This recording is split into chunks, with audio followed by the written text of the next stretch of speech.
Bulgy. It was bank holiday morning. The small railway engines were working hard. Their station was crowded.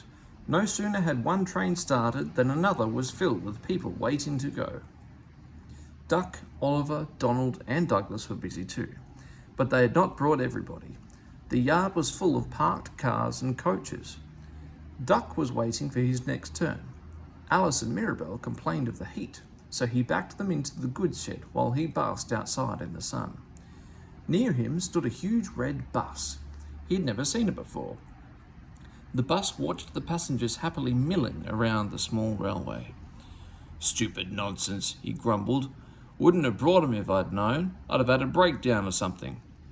"I'm glad you didn't," smiled Duck. "You'd have spoiled their fun. Look how they're enjoying themselves." "Pah," snorted the bus. "Enjoyment's all you engines live for. Taking the petrol from the tanks of us workers.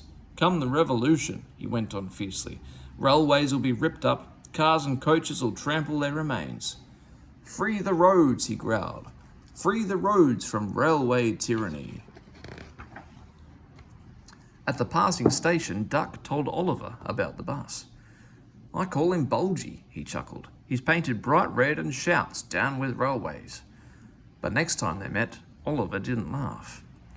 "Bulgy's friend has come," he said. "He's red and rude too. He's taking Bulgy's passengers home so as to leave him free to steal ours." "But he can't," objected Duck. "Ours want to go to the big station. Bulgy bets he can get there before us." "Rubbish, it's much further by road." Oliver looked anxious. "Yes, but Bulgy says he knows a shortcut." That evening, Donald, Oliver and Duck were preparing for the homeward rush. Duck's train was to be first out, but he had few passengers. He was soon to know why. "Look," shrilled Oliver. "Look at Bulgy. He's a mean scarlet deceiver." Bulgy had turned to leave. They could now see his other side. It had on it, "Railway Bus." "Stop!" yelled staff and engines, but too late. "Yah! Boo! Snubs!" cheered Bulgy. He roared away. The unsuspecting passengers waved happily. "Come on," puffed Duck. He, Alice and Mirabel trundled unhappily away. Alice and Mirabel chattered crossly. "The nasty old thief! He's stolen our people." Duck wondered how to pay Bulgy out. Then far ahead a man clambered up the embankment waving a red scarf. "Danger!" he shouted. "The line here crosses a narrow road." Duck came as close as he could. So this was Bulgy's shortcut, he chuckled. Bulgy was wedged under the bridge. Drivers of cars trapped in front and behind were telling him what they thought. Angry passengers cornering the conductor demanded their money back. From time to time, loosened bricks fell, making Bulgy yelp. Bulgy's passengers swarmed round Duck. "He tricked us," they complained. "He said he was a railway bus, but wouldn't accept our return tickets. He wanted us to think railways are no good. Please help us." Duck's crew examined the bridge. "It's risky," they said, "but we must help the passengers."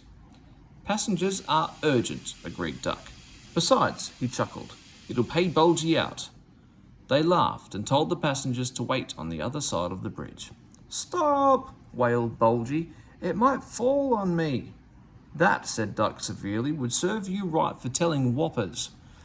Bulgy howled as he felt the bridge quiver, but it didn't collapse. Duck made good time to the big station, and all passengers caught their trains. The Fat Controller arranged a shuttle service on the branch. Passengers changed trains at Bulgy's bridge. Bulgy had to stay till it was mended, but he never learnt sense. He told whoppers till no one could believe his destination boards, and no passengers would travel in him.